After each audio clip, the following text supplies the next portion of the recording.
Now, I came across this hand recently because I wanted to put a hand into Hand Editor that I wanted to have a look at. And it's not something I often do. And I don't have many hands in the Hand Editor as saved deals.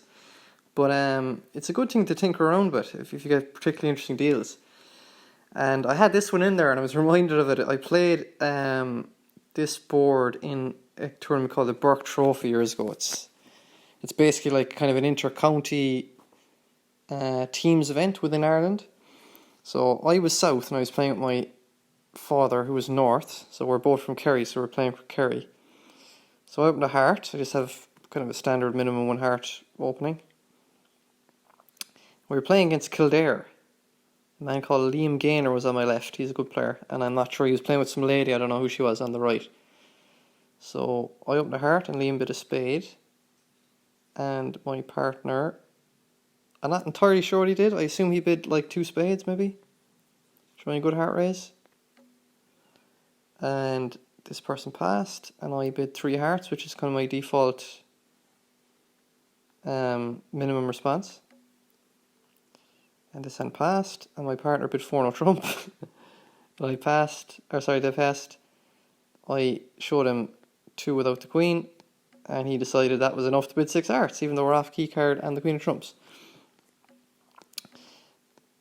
So due to partner's confidence and bravado in the bidding, we ended up in an atrocious 6 hearts. So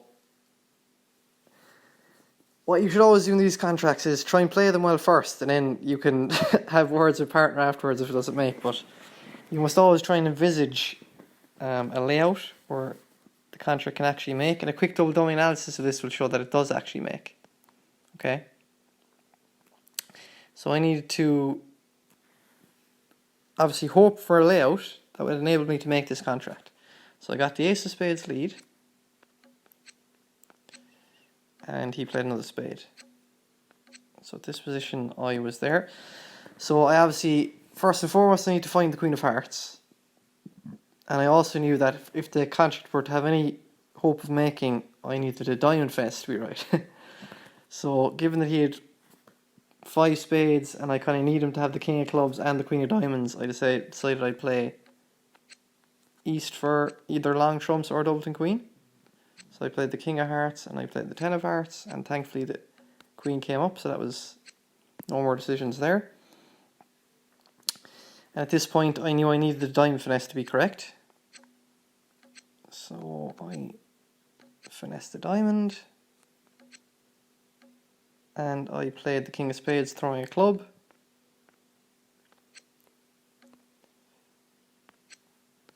And I played the king of diamonds throwing another club. And this was the position. So I need to keep that 5 of diamonds as a threat, as a squeeze card. So what happens now when I come to hand with my trumps and draw the trumps, this was the position I was trying to achieve early, was that on the play of the final trump,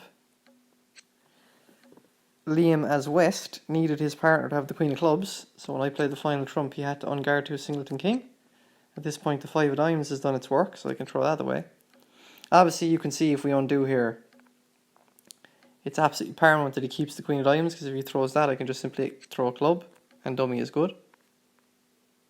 So he naturally threw a club and hoped his partner had the queen. And when his partner didn't have the queen, I was able to obviously play a club up and play a club to my winning queen.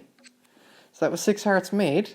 We ended up with a terrible 6 hearts, but the beauty of this story was that at the other table they were also in 6 hearts, and one of my teammates revoked against it and let it make. So it was a flat board. So there you go. Got to pull off those squeezes just for flat boards sometimes. So that was it.